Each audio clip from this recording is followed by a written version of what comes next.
people, this is Wrapped Up in Film. I'm Zoe. Let's talk about Daniel Radcliffe's latest movie, Imperium. Written and directed by Daniel Radcliffe. I think that's how you pronounce his name, I'm not entirely sure. So this is the first feature that he's directed. He's done a few shorts, but this is his first big feature. And it's starring Daniel Radcliffe, Toni Collette, and Sam Trammell. So this is basically about an FBI agent called Nate Foster, played by Radcliffe. He's sent in undercover to take down a radical terrorist group. Now, I have to say, when I first saw the trailer for this movie, I was slightly put off. I just didn't know if Daniel Radcliffe was strong enough to kind of take on this kind of role. His accent was a little bit dicey for me, and they gave a lot of the story away in the trailer, so I wasn't hugely desperate to go and see it. I've just finished watching it now, and I have to say, I'm pleasantly surprised. It's better than I thought it would be. I didn't get bored, I was entertained. It's an interesting story and I enjoyed Daniel Radcliffe's performance. Does this make me want to shout from the rooftops, everybody has to see this movie? No. It's a good film, but it's not great. No one's performance really stood out for me. I found the direction pretty bland, it was very formulaic.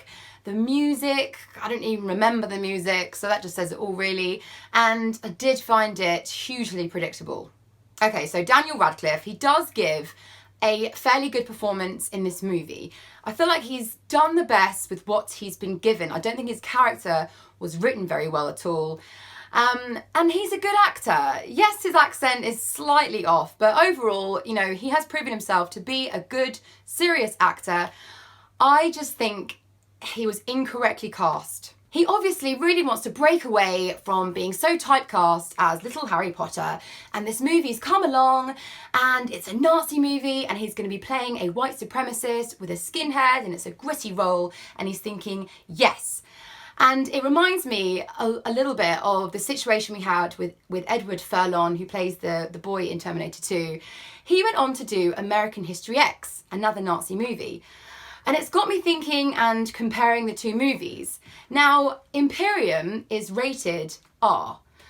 And I was pretty surprised when I sat down to watch it. I fully prepared myself for some quite hard-hitting scenes, and I thought I'm going to see some pretty nasty stuff, you know, considering the nature of this movie. And I really didn't. The movie is pretty damn tame, to be honest. And I don't know why they've done that. Have they done that so it's more aimed at Harry Potter fans? Perhaps? Guys, I don't know, comment below, what do you think about that? Because that's really interesting. And getting back to American History X, such a great movie.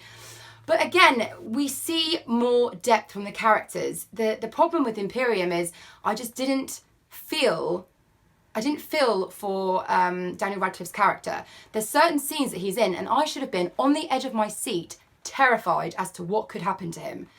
But I didn't know what this gang, I didn't know what they're capable of. We don't see anything that kind of hits home to us. Wow, these guys mean business. And if Nate fucks up, he is going to be in some serious shit. I just didn't think that at all. And I think that's what's made me less engaged with the character. They've played it really safe in this movie. You know, like I said, it's really, really tame.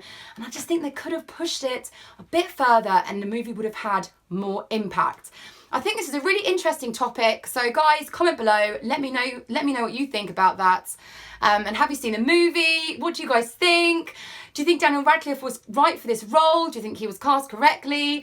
American History X, can't help but compare these two movies. I mean, God, that one scene in American History X where Edward Norton has that guy's head on the pavement and we see what he's capable of and we think, wow, this guy is terrifying. He is a fucking psychopath. But we know his character, and bam, you are immediately drawn in and you're with him throughout the movie, and that's what this film lacks. And for me, it made it all seem like a TV movie. Okay guys, I'm going to rate this movie now. I'm going to give this film a 67%. It has the potential to be a fantastic movie. Like I said before, it's entertaining, I wasn't bored, and I did enjoy Daniel Radcliffe's performance. I just think he was miscast in this. But nonetheless, if you've got a spare evening, this is definitely worth a watch. And it also hits upon a highly interesting subject. Okay guys, I've brought up quite a few things that I'm super excited to talk about. So please comment below, let me know your thoughts. What do you think about this movie being R-rated? Do you think they could have put in a few more hard-hitting scenes to kind of give this film a bit more depth and impact? What do you think about Daniel Radcliffe being cast? Thoughts on comparing this with American History X? I mean, God, it doesn't even come close. But it's an interesting thing to talk about, I think. And childhood stars, movies that they've now done to break away from being typecast.